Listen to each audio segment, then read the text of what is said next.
Kalau secara ekosistem, gue ngomong valuasi apa yang paling bener, paling bagus, paling oke, sebenarnya udah GoTo paling gede gitu. Ini mempengaruh apa? Menyumbang 2% perekonomian Indonesia ya, gede banget itu.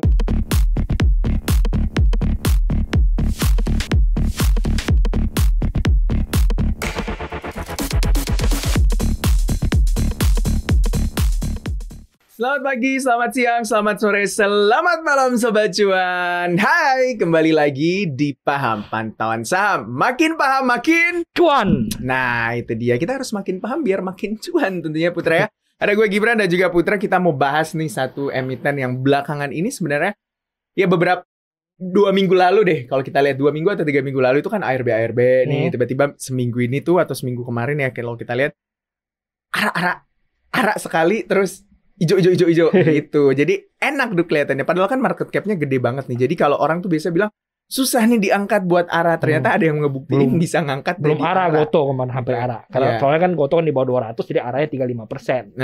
Naiknya baru 24% jadi hampir ARA. Hampir ARA lah ya 24% ya. Iya hampir ARA 24% nih. Nah GoTo nih. Put, ada yang bertanya nih. Gimana atau kenapa GoTo tuh bisa dari 17 sampai 20 Mei kemarin tuh hijau 4 hari? Ya jadi ini ada kabar baik sama kabar buruknya dulu ya. Kabar Gua mau kabar baik dulu deh. Kabar baik dulu ya. Itu kemarin hijau itu kan ya bisa dilihat hari ini rilis perseroan kan. Di mana GoTo tuh mau private placement. Gitu. Jadi private placement ini rumornya itu persiapan buat listing, 2 listing. Jadi kan sekarang kan dia kan contohnya sekarang udah listing di Indo kan. Kalau dia mau listing lagi di AS dia harus siapin saham baru. Nah, saham ini di private placement nih. Jadi private placement terbitin saham baru, nanti saham baru ini akan dilistingin di US. Jadi yang bisa ditransaksikan di US nanti saham baru ini, gitu. Ya, jadi ini apa namanya market menyambut positif ya kabar ini ya, dimana katanya kedepannya akan ada private placement-nya itu 90 sekitar 30 hari dari harga market rata-rata minimal segitu, gitu nilai private placement. Jadi ya harganya dijaga gitu. Satu itu. 2 ya menyambut positif adanya 2 listing. Biasanya kan kalau di luar negeri kan lebih doyan ya, lebih appetite lebih tinggi terhadap saham-saham teknologi daripada investor lokal kita gitu. Appetite asing lebih suka saham-saham gini-gini gitu. Nah, ini rumornya ya hampir pasti itu listing di Nasdaq, hampir pasti listingnya di Nasdaq. Jadi kan itu di prospek itu ditulis bisa di NYSE, bisa di Nasdaq, bisa di Hong Kong, bisa di London, bisa di Singapura. Tapi rumor yang gue dengar hampir pasti di Nasdaq, US lah gitu. Kemungkinan besar bakal listing di situ. Dan ini ya kemungkinan besar persiapan private placement kali ini persiapan buat listing nanti tahun depan lah gitu. Jadi lebih menarik sebenarnya kalau dilihat kalau untuk para investor luar gitu atau foreign gitu ya. Apalagi kalau listingnya di Nasdaq saham-saham sektor teknologi yang diminati ya orang-orang luar. Kalau dalam negeri kita kan mungkin masih agak abu-abu melihatnya gimana nih nasib sektor teknologi ke depannya. Nah, kalau kabar buruknya apa nih? Ini kabar buruknya ini. Sekali lagi ini cuma rumor ya. Ya, disclaimer cuma rumor. Gue nggak tahu ini benar atau enggak. Moga-moga salah ya. Misalnya benar atau salah ya. Biar seponga nggak dicari orang GoTo gitu ya. Ya moga-moga salah. Jadi rumornya ini kemarin itu kan longsor parah kan jempol ke bawah ARB berapa kali ya. Sampai 194 deh kalau nggak salah harganya. Secara logika kan kalau saham baru IPO ya. Kalau dia longsor ke bawah harga IPO, yang jualan itu kan pasti rugi kan. Bener. Kalau bisa longsor kan artinya kan jualan, ada orang jualan gede kan, itu jualan pasti rugi kan. Masalah rumornya sekali lagi ya, itu mereka itu berani jualan di bawah harga IPO karena ini saham bocor. Bocor apaan tuh bocor?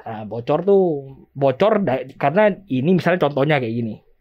Aturannya bursa ya, sekali ini aturan bursa kayak gini. Misalnya lu punya saham GoTo, lu punya saham A lah, jangan bilang GoTo lah. Lu punya saham A, lu beli saham A ini, misalnya saham A IPO di harga 200 kan. Lu beli saham A di harga 200 saat IPO, berapa bulan sebelum IPO itu, lu bisa jualan. Tapi kalau lu belinya di bawah 200, katakan lu beli di 100 ya. 6 bulan sebelum IPO, 3 bulan sebelum IPO lu beli di harga 100, lu acquire itu sampai harga 100. Mau dia private placement atau apa kek. Itu lu nggak bisa jualan kena lock 8 bulan. Ini aturan bursa kena lock 8 bulan. Tapi misalnya lu punya saham GoTo, misalnya lu punya saham ABCD di harga 50. Tapi lu belinya 3 tahun lalu, 2 tahun lalu katakan ya. 2 tahun sebelum izin aktif diterbitkan, izin aktif IPO diterbitkan. Itu lu ketika IPO bisa jualan.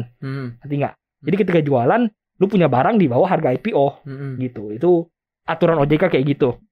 Jadi yang namanya di lock itu kalau lu punya barang, lu terimanya 8 bulan sebelum harga IPO, dan pengendali biasanya kena lock.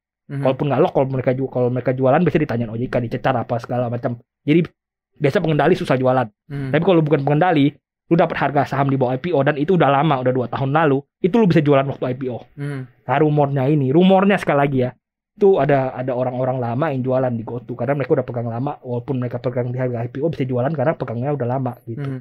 Jadi kalau kayak gitu tuh case-nya misalnya kayak gitu, apakah retail ini harus wait and see, hati-hati, atau seperti apa nih? Nah ini, gua dengernya sih dari temen gua yang dari tim dari orang asset management ya, dia udah beli GoTo, udah pegang GoTo lama, katanya bisa jualan gitu. Kenapa? Karena sebagian doang, dia bilang sebagian boleh dijual, sebagian katanya disimpan gitu.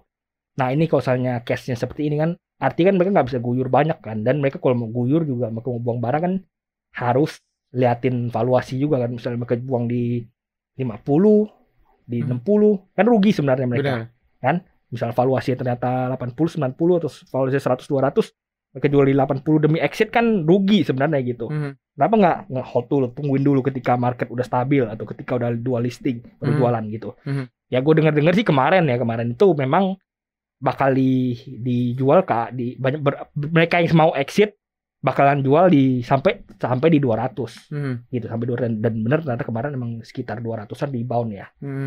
Rumornya sih emang katanya mau kemarin mereka pada mau mentok-mentoknya jualan di situ gitu. Dan ya kemarin udah kena situ gitu. Jadi kalau misalnya emang nanti misalnya ada downtrend lagi gara-gara isu ini, isu itu, misalnya jatuh ke 200 lagi ya udah, terutama kalau di bawah 200 ya udah. Boleh ambil di situ gitu. Tapi untuk sekarang sendiri sebenarnya walaupun masih dekat harga IPO masih ngeri-ngeri sedap sebenarnya gitu. Masih ngeri-ngeri sedap karena kita lihat ini kan masih harga di bawah IPO ya. Iya. Hari ini ya, per hari ini ya, ini hari Senin gitu ya, kalau kita lihat nih per hari ini itu harga IPO masih di bawah harga IPO, itu harganya 296, hari itu koreksi 2,63% di sesi pertama nih. Berarti masih ya sebaiknya para retail gemas ini harus tetap punya plan gitu ya, exit plan utamanya kalau misalnya terjadi turbulensi yang kuat di saham GoTo ini. Dan memang rumornya sih bakal dijaga gitu, nggak bakal dilongsorin sampai gocap atau apa, at least sampai dia listing, dua listing itu bakal dijaga sampai ketika dua listing ini. Jadi ya lu jangan bilang saham GoTo ke gocap atau apa, enggak, most likely enggak, karena ada orangnya yang ngejagain. Rumor sih namanya Om G namanya. G apa gitu. Oke, ada yang ngejaga gitu ya. Oh, gue tahu nih Om G. Om gue kayaknya kan ngeri banget juga nih Om Gibran buat ini. Ternyata gue yang ngejaga. Enggak lah. Nah, berarti kalau kita bicara GoTo, sisi baik, sisi buruknya, positif, negatifnya gitu kan, ini kan rata-rata masih rumor juga. Tetap kita disclaimer on juga buat sobat cuan yang mendengarkan dan juga menonton ini. Nah, tapi kalau kita bicara soal overallnya sektor teh itu kan di dalamnya ya banyak banget ya. Ya market cap-nya gede ya, GoTo sama Buka nih. Nih dua ini nih. Kalau misalnya kita lihat secara industri nih, teknologi, gimana sih sebenarnya dari kacamata lu? Ya sebenarnya teknologi emang lagi jelek-jeleknya sekarang. Apa terutama sahamnya, bukan industrinya. Industrinya mah jalan terus. Sahamnya yang lagi kagak enak. Karena ya kita tahu The Fed naikin suku bunga naik, yield naik, ya udah ada perlu investasi di saham-saham tekno, mending beliin obligasi aja gitu. Ya jadi dana asing kabur, dana asing terutama dari tech yang perusahaan masih merugi ya udah. Ya akhirnya longsor barengan kan, itu kan Arto, Buka, GoTo kemarin sempat longsor parah ya. Asing sekali ya jadi sekalian momen exit lah gitu. Ya, jadi ya memang momen-momennya lagi nggak oke buat saham-saham teh ini. Tapi kalau dilihat nih ya, kalau kita lihat GoTo kan orang tuh biasa bilang kalau sektor teknologi tuh harus diperhatikan juga ekosistemnya. Nih gimana tuh? Ekosistem GoTo kan kalau kita lihat ya udahlah ya, kita baca unit bisnis mereka, ada di sektor finansial, terus juga ada di ride hailing, terus ada di e-commerce dan lain-lain nih. Terus dia juga berinvestasi di beberapa, kalau kita lihat beberapa perusahaan-perusahaan juga nih. Nah, kalau lu lihat gimana nih, Put? Dengan kalau ngomong ekosistem paling gede udah nggak bisa dipungkiri lawan Jangan kayak apa lawan Bukalapak, aduh lewat lah, jauh lah. Oke. Ya maksudnya secara ekuitas, secara skala ekosistem bisnis apa emang jauh lebih besar. Tapi kan Buka habis cuan nih. Laporan keuangannya bagus. Ya ini juga jadi sebenarnya laporan keuangan Buka itu masalah loh. Sampai dicecar bursa kan. Iya. Cuan gede kan gara-gara dia investasi di BBHI.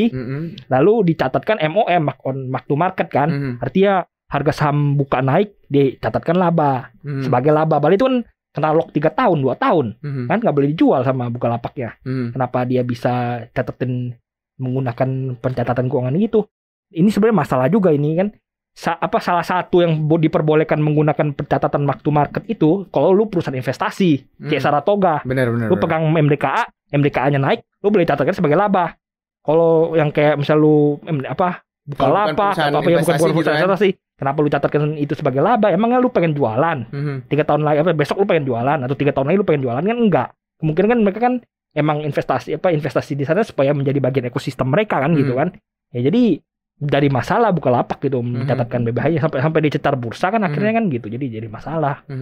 Jadi kalau kita compare nih secara ekosistem ya, GoTo terus sama sektor-sektor teknologi lainnya, saham-saham yang ada di sektor teknologi. Menarik gak sih dari kacamata lu? Iya sebenarnya. Secara ekosistem ya. Iya kalau secara ekosistem, gue ngomong valuasi apa yang paling bener, paling bagus, paling oke, sebenarnya udah GoTo paling gede gitu.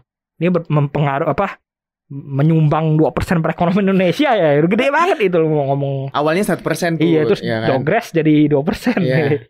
Jadi menyumbang 2% PDB Indonesia, berarti secara ekosistem baik. Tapi dengan adanya beberapa kabar-kabar yang berhembus, gitu kan, termasuk diantara yang negatif, harus tetap cenderung wait and see dan perhatikan juga valuasinya apa segala itu harus dilihat juga kan gitu kan. Tapi kalau secara valuasi gue tuh menurut lu mahal atau masih murah nih? Kalau lu PBV-nya kasar doang sebenarnya lu bisa bilang murah karena itu kan PBV-nya kan dia kan hitungannya kan GoTo beli Gojek beli Tokopedia kan. Terus dicatatkan sebagai misalnya dia belinya 10 katakan misalnya dia beli 10 padahal bukunya cuma 2, 8 itu dicatatkan sebagai goodwill. Tapi itu masuk ke ekuitas. Jadi lu bisa lihat ya sekarang ekuitasnya gede. Sebenarnya gara-gara goodwill-nya gede. Karena dia caplok GoTo-nya gede. Tapi bukan berarti ini kecil harusnya ekuitasnya mesti gini. Enggak. Contohnya kayak gini paling gampang. Lu beli barang, lu beli perusahaan ya, harganya 2. Ekuitasnya kan kemungkinan besar pasti di bawah 2. Benar. Gitu. Ngapain orang punya ekuitas 2 dia jual ke lu 2? Rugi dong gua. Benar. Kan gua kan jualan mau untung juga gitu. Ya udah untungnya wajarnya berapa gitu ya. Kita bisa lihat lagi apakah goodwill-nya ini nilainya wajar, ekuitasnya ini untuk GoTo-nya sendiri tuh, untuk Gojek-nya sendiri wajar, untuk Tokopedia sendiri wajar, kenanya di berapa yang bagus gitu. Oke, berarti ya itu tuh tadi penjelasan Putra. Tapi kalau kita lihat lagi kalau valuasi secara PBV masih murah ya, masih. Kalau masih gua bilang murah, kalau di atas kertas dulu lihat. Di atas kertas ya di atas kertas. Sebentar doang murah gitu. Tapi kalau dibedah lebih dalam? Iya, kalau bilang bedah lebih dalam itu isinya goodwill semua gitu. Jadi harus diperhatikan lagi. Kira-kira emang pasnya di berapa lo kalau mau masuk gitu. Secara valuasi murahnya di berapa gitu. Oke, nah tapi kalau kita bedah lagi secara fundamental nih dari ekosistem, terus juga dari kinerja perusahaan, utamanya kinerja keuangan dan sustain ya. Kita itu bicara ya, kalau kita investasi di sebuah perusahaan ya harus sustain dong. Harapannya sustain gitu kan. Tapi kalau misalnya tetap nggak membukukan laba-laba terus kan kita juga sebagai investor nggak sesuai ekspektasi kita nih. Nah gimana tuh? Ya ini gue ngomong kalau dari bapaknya valuasi namanya Damodaran ini. Perusahaan yang nggak akan pernah membuka laba valuasi itu 0. Oke. Jadi kalau lu karena nggak ada apa-apa. Kedepannya nggak bakal bisa membukukan laba ya 0 valuasi gitu. Ngapain lu beli? Bakal rugi terus gitu.